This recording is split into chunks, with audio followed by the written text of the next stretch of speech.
1. I have to tell you what is happening to me at the moment, since October 20th. I live in a small condominium in a very quiet area in one of the biggest cities in France. My apartment is on the ground floor, the very end of the building. In short, no one has to pass in front of my place because to access the upper floors, it is done at the other end through the parking lot. However, at the very back of the residence, there is a common garden through which it is possible to access the floors. It's stupid. The path is longer and muddy, but as it's possible, many newcomers use this path. I get along very well with 4 of my neighbors. We talk every day for several hours, to say the least. I have to take my dog out several times a day. They keep me company and not protect me. On October 18th, my neighbor confides to me they have seen someone passing in front of her window. As she is in the apartment before mine, the man would thus have passed at my place to reach the floors, so he passed on my ground. I don't want people I don't know to cross my property. It's my yard, and it excites my dog. Otherwise, she barks and disturbs the neighborhood. On October 20th, the man passed by my house while I was taking the dog out in the common garden with my neighbors. I kindly asked this man not to pass on this land, and I reminded him the real way to reach the floors, after he asked me if my dog was dangerous. So he wanted to reach the floors by the common garden. He started screaming, arms in the air, looked like an angry bear. Horrific. He seemed crazy. He yelled at me that he would send my dog to the shelter, that he could do whatever he wanted to, that he knew the commune rules. After yelling 1 or 2 more minutes, he left mumbling. We were upset, but we never thought he would get his revenge. Here is the list, with the days, of all the surprises that he reserved me, even though at the time we had no proof that the actions were his. 23rd of October. Theft of 2 pairs of shoes that I leave outside, dirty. It is to take the dog out in the mud. 25th of October. My car scratched and a tire deflated intentionally. 28th of October. Theft of my 4 garden chairs, my last pair of outdoor shoes, and my doormat. 29th of October. 2 intentionally deflated tires. 30th of October. Destruction of my mailbox lock. Destruction of the padlock in my parking gate, and attempt to destroy the lock of my door. From that point on, I'm just terrified. Do I have to go back to my parents? I'm afraid for my dog. She is everything to me. She saved my life so many times. I filed a complaint with the police, and I don't want to play his game. On the 30th of October, we installed a small camera hidden in a plastic flower pot and dead leaves in my land, between some bushes. We waited for only one thing, that he comes back. To have proof for the police and to identify clearly this man.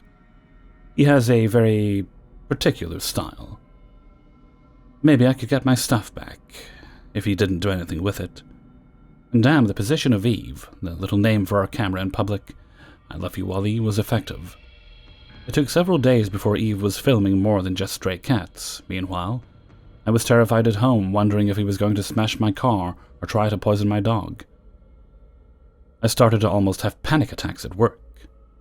Since I was late a couple of mornings when my tires were deflated, I had to endure stupid remarks from my bosses, a lot of anxiety.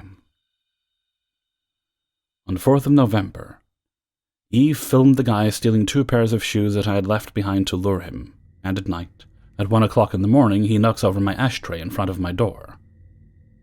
I've got him, fuck yeah, I was ecstatic. I can prove that this is the same man who verbally abused me and is messing with my stuff. I immediately notify my neighbors, and in the morning, as she left for work, my neighbor saw him chatting in the parking lot and she took a picture of him. I can even compare it to the videos. I can prove 100% that it is him. I wouldn't let him hurt me or my baby. I went to the police this morning to show them the videos and make a joint complaint. Yesterday, Eve filmed him trying to get into my house. I'm afraid to be home. I don't sleep at night anymore. I'm afraid to leave my dog alone at home. I think I'm going to move, even though I was perfectly fine in this apartment. My mom wants to get a lawyer, and I'm so afraid of her retaliation.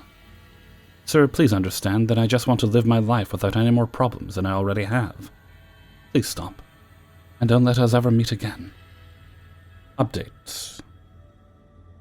My neighbor Elizabeth. Her sister owns her apartment. Elizabeth owns this apartment, which means cheap rent for a really nice apartment.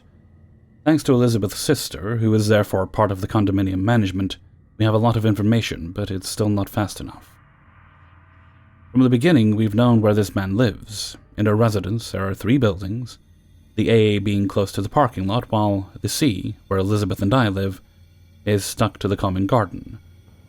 In between, there is the B building, where some neighbors live who help us a lot, as well as a woman suffering from schizophrenia, who knocks on Elizabeth's door several times a month at all hours, sometimes in the middle of the night, to beg her for food and cigarettes. We understand mental illnesses, and we live with this woman without any problem, even if she tears up the garbage bags in the garbage room and also harasses us, since as soon as she sees us outside, she has to come out and ask for cigarettes and food, knowing that she still does a lot of shopping every week. All this is to say that we are already on alert. 3 weeks ago, we started to see strange things in the parking lot and at the window of an apartment in Building A. In the parking lot appeared a motorcycle that was parked continuously close to the entrance hall, and not its place. It's illegal.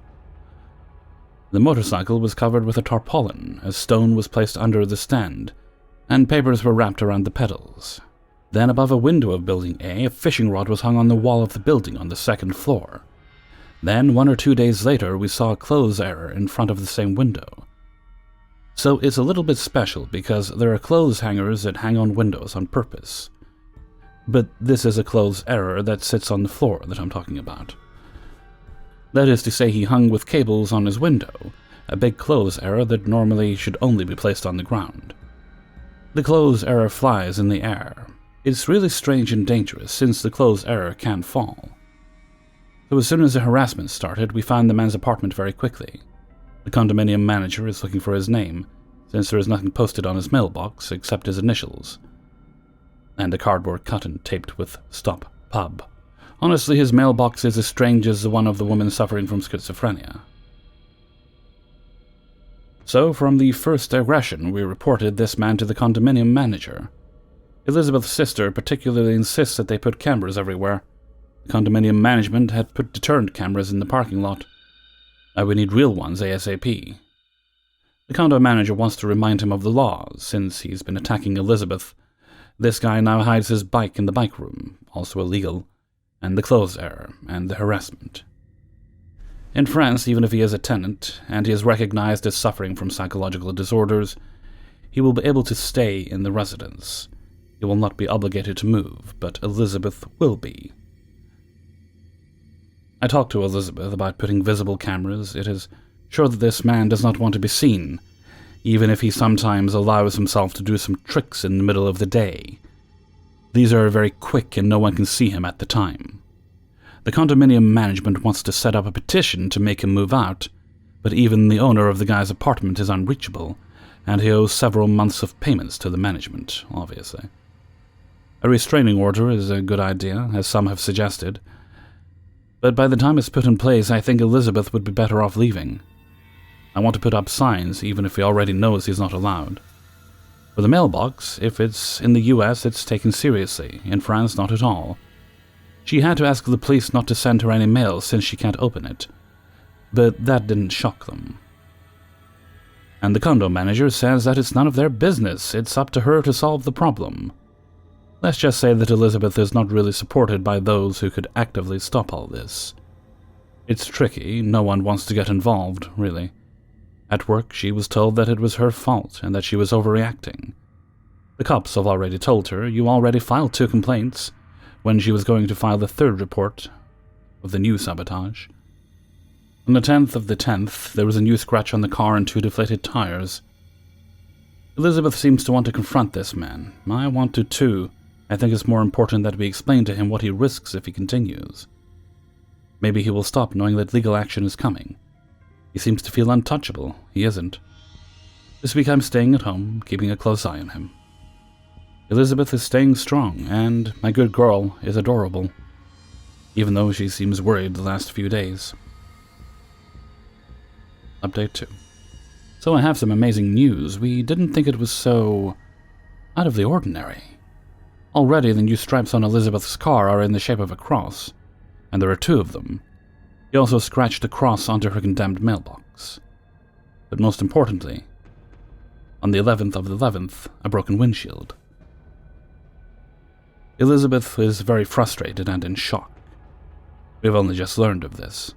I think we're not reacting because we're waiting for concrete and quick measures. And it may be too much to ask, but this idea keeps us going, especially now. We know the identity of this man, we know his profession. With his license plate, his identity has been found. He works for the army. Hence his disturbing clothes. The police did not appreciate the use of military style by this dishonest man. He works for the French army, which must protect its citizens, and he finds nothing better to do than to terrify a young woman. He thinks he's unpunished, but we feel his luck is changing. Update 3. The story is not over, unfortunately. On the night of the 12th to the 13th at 11:20 p.m., I receive a call from Elizabeth, who has gone to spend the weekend at a friend's house. She was afraid he would go further with her car. By the way, before leaving, 2 tires were deflated. This is starting to become a habit. Anyway, I quickly answered because I had told her to call me if she saw the guy with Eve, so that we could catch him in the act. He's in front of my house. He's tampering with my lock. I then jumped up from my bed and ran to him. It was dangerous, plus I had forgotten the baseball bat I bought on purpose in my apartment.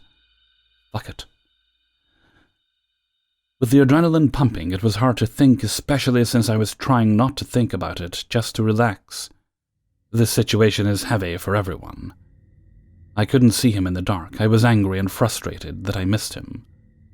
But I moved forward a bit and saw him, hiding in the dark. He looked terrified.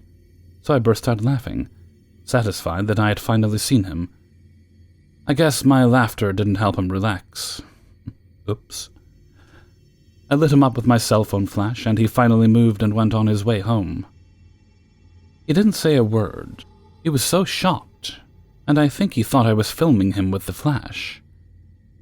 I didn't think anything of it at the time, and Eve had already filmed him anyway, and she was even filming us right now. And he freaked out that I had video evidence of his presence. I warned him that the police knew all about it, but I didn't go into detail because I was so shocked too. I didn't tell him that we knew who he was, or that we had evidence of his actions. I didn't mention Eve or videos. I went home, shocked, and called the 17 under advice of other neighbors, who also help Elizabeth. The police have a recorded call where I describe everything I saw. Plus, he put a piece of plastic in the lock of Elizabeth's, but I managed to remove it. On Monday, she'll file a complaint with new evidence. I hope the police will take care of her case quickly. And at present, there have been no further updates. 2. I had a small group of friends that I used to hang out with a lot, even after I graduated from high school in 2009. 3 of them, to be exact: Alex, Jonathan, and Eduardo. We did a lot of things together as friends. Sometimes we'd go and hang out at the park, while most of the time we'd hang out at my house playing games and eating lots of great things like homemade pizza. Out of all these 3 friends, Eduardo had been hanging out the most, which, to be honest, didn't bother me or my mom, who I was living with at the time, especially since half of the time Alex and Jonathan were doing their own thing, on their side of town, or couldn't come over themselves, mainly because I lived across town near the foothills, which I found out recently had been turned into a housing development. In fact, because he was around so much, I considered him a brother. Truth be told, Eduardo was often the troublemaker of the group, even one among his own family, mainly because he had a bit of an attitude and often hit the bottle whenever he got the chance to. Sometimes a little too much, because he'd get drunk and do some pretty stupid stuff, most of which was more annoying than anything else and not as severe. Thankfully, I didn't go near any type of alcohol due to the fact I don't like how it tastes. I tried it once, but it just choked me a little. One morning after my mom left for her job at the golf course just past the foothills, me and Eduardo were hanging out at the house. He had actually stayed over for the night and was planning to leave to catch the bus to go home. I had my usual chores to do that day: and I wanted him to go home so I could get them done. Strangely, he didn't seem to want to go home for some reason and kept insisting on staying. He then went and took one of my mom's bottles of alcohol, which I think was vodka, went into my bathroom, locked the door, and drank the whole bottle. A portion of alcohol of that size should have killed him, and had I known what he was going to do next, I wish it did. I don't know how I knew, but something told me that something bad was about to happen. And when he came out of the bathroom, I kept insisting that he'd leave. But he didn't. I went to my mom's room to call her and tell her what he did, but as I was on the phone, I started to hear glass breaking and items being thrown against the wall. Apparently, he'd gotten drunk and started to go on a rampage by smashing anything he could pick up and throw at the wall. I locked the door and told my mom what was happening. Just as soon as I hung up the phone, he managed to break down the door and broke a few glass things inside Mom's room.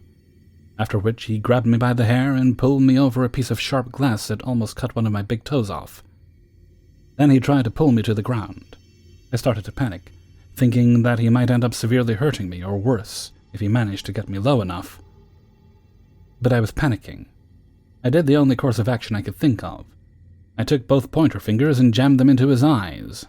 After he let go to rub his eyes, I managed to escape the room and get a safe distance from him.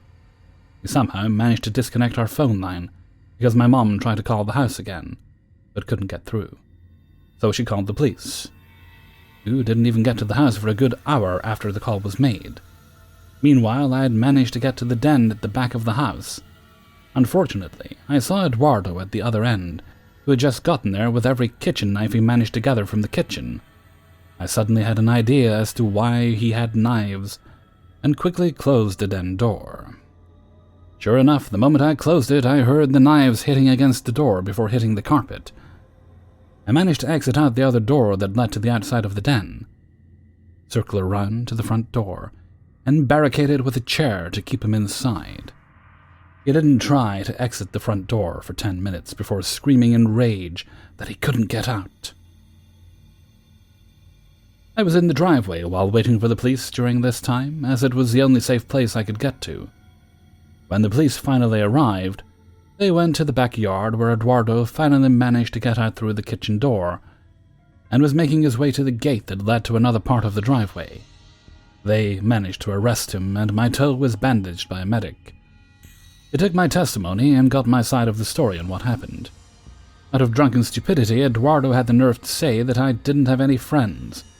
Infuriated by what he said, I told him to shut up. I could have kicked his face in, as he was pinned down on the ground by 2 officers, but I didn't for 2 reasons.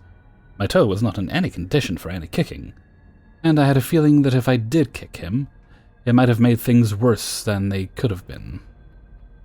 Pretty soon, he was taken to the hospital to get his stomach pumped, and I set about cleaning up the mess he made. About $1,000 worth of damage. After he was forced to pay for the damages sometime after he got sober, we had a restraining order for him not to come anywhere near the house, as me and my mom were both done with him. Even though the restraining order was made, we ended up seeing him a few times. One of the 2 times I remember was when my mom was on her way home from shopping at the store and Eduardo was waiting at a bus stop near the mall.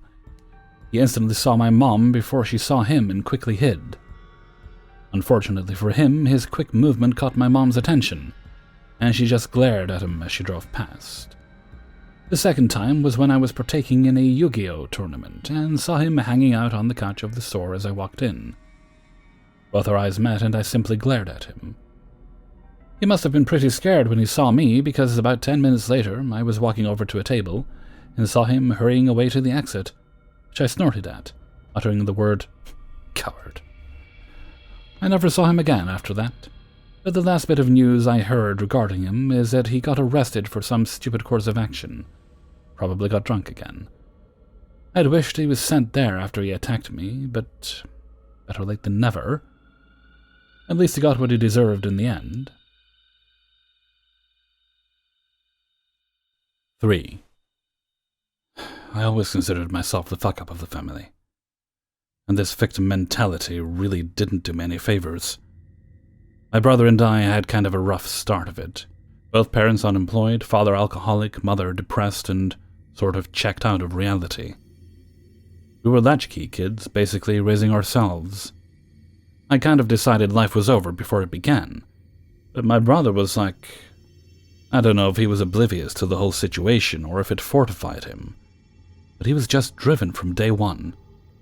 He was the younger brother, which made it even worse for me. While I was failing classes and getting teased and disappointing everyone, he was crushing it at everything he even gave a try. Phenomenal athlete, math whiz. Everyone liked him, and somehow he actually managed to be a good person on top of all that. At the time, I thought everything came incredibly easy to him, but didn't acknowledge any of the back-breaking work he had to put in to be that kind of guy. The resentment built up for years, and eventually I became pretty alienated from my family. That's when I got into the party lifestyle, and from there, gambling. It started as the group I'd fallen in with always hitting casinos for cheap drinks and fast girls, but quickly became an obsession for me. They liked the games, I loved it, to the point that I lost the friends and just hung out at the casino all the time.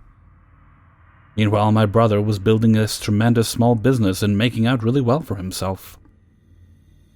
Eventually, I hit bottom, or what I thought was bottom.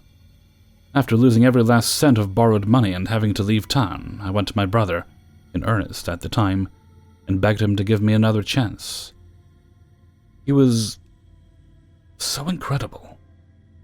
He got me into a program and helped me get clean. He got me a job at his business. He even let me live with him despite the fact that his fiancée definitely hated my guts. But he didn't know about the gambling. I never told him. I stayed on the straight and narrow for a while, but after about a year, I had just convinced myself that he wasn't doing any of these things, the job, the rehab, the room, out of kindness, but out of condescension. I grew to despise him and my whole life around him, even though it was exponentially happier and healthier than anything previous in my adult life, though I was too blind to see it. I felt beholden to him, and figured that's what he wanted. At no time did it occur to me he wanted me to get on my own 2 feet and just be his brother. I figured if I was too cynical to do the same for him, why would he do it for me? I couldn't cope with the shame and remorse and anger oscillating inside. One moment I'd feel crippling rage. The next I'd be overwhelmed with guilt for being so ungrateful. Then I'd be angry at him for making me guilty. The thrill of hitting a big win was my only release. It made me feel successful and worthwhile and independent, and gave me a sense of hope that nothing else at that point could. A lump sum of cash seemed like the answer to most of my problems, with the answer to the rest being a bigger lump sum. But it wasn't even really about the money so much at that point. I already had the best job I'd ever had before. It was the beautiful women, the free stuff, you know? You just feel like a movie star when you're on a run in a halfway decent casino. And you would only have to do the bare minimum to make me feel special in the moment, because I felt so low in the rest of my life. After about 1.5 years, I thought my brother might be getting suspicious because I was making good money at my job but never seemed to buy anything fancy or make a move towards my own place. My presence was definitely causing strain on his marriage, and he was probably anxious to kick me out without forcing me back to my old lifestyle. So one day I told him I'd gotten an apartment and I took off. I was actually homeless. Some nights the casino would give me a room, but by that point, I rarely had enough money to attract attention. I started borrowing from shadier and shadier people. My friends had learned their lesson about lending me anything of value, and most weren't even talking to me anymore. Or I cut contact with them in a rage when they refused to lend me money. In my eyes at the time, they had so much, and there was no reason they couldn't kick me a few bucks. They were just greedy assholes. Yeah, I was a mess. But I always managed to pay back what I borrowed or get away from the lenders before anything too serious happened. Until I couldn't. An escort I was spending a fair deal of time with back then vouched for me to some friend of hers that I was good for a loan. I took out more than I usually would. I was sick of being homeless and convinced myself if I could just get enough capital to work with, I could get a place and sell my paintings for a living and have a nice, comfortable life. I was prepared to do whatever it took to make that night be the last night of living that way. And I kept telling myself next time was going to be it. Things would turn around. I was about to start winning. It was statistics. I had to win this next one. I took more risks than I usually would and dipped into my emergency fund and put myself in a really bad position. I lost it all. It was more borrowed money than I'd ever lost, and I knew I was fucked. I was given a very clear ultimatum as to when I had to return the money. They knew way too much about me via the escort who recommended me for any hope of skipping out. Plus, unlike the smaller guys I'd dealt with before, mostly friends of friends, employers, or wannabes, these weren't the type of people to so easily forget a big loan. I spent the first couple days calling in favors. I didn't really have any favors to call, so that didn't help me. Only one guy even took a call, and that was just to tell me no, nicely. Then I started thinking I'd end things. But I was such a narcissistic prick back then that within 12 hours of planning how I'd do it, I thought, this is really my brother's fault that I'm in this position. Why should I have to pay for what he did to me? He's been holding me down my whole life. I was so out of my mind back then that I don't know what the thought process was leading up to what could have been. But the only one of our parents we really spoke to was Dad, so I figured there must be something for me in the will. He didn't have any kids yet. We'd talked about the end of our life at one point, and he'd strongly hinted he'd leave something for me. Despite his success, he lived pretty frugally, so I couldn't just snatch his car or anything to handle this.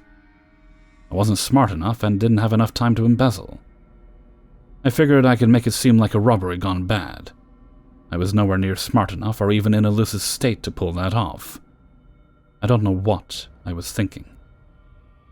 I made a spectacularly half-assed nonsensical plan and was going to wait outside his house. He, or rather his fiancée, made me give back the key when I moved out and just go for it. My plan involved my showing up before he got home from work and did not take into account what I'd do if he were to come home early, for whatever reason. So, as I was approaching the house, he was out back doing some repairs, and he recognized me. I don't know if my height and build are that distinct, or he knew my shoes, or what, because I was wearing a mask, but he immediately came around and went, "Hey, is that you? Come on in here. I was just fixing to go out. Have you eaten yet?" I was still far away enough that I guess he didn't register that I was lurking around in the dark with a mask. That I ripped it off, and something just overtook me. I was at the absolute peak of my stress levels and in a delirium. Just broke down. For maybe the first time in my life since he was a baby, I saw my brother in a wholly positive light, and as a refuge rather than a threat.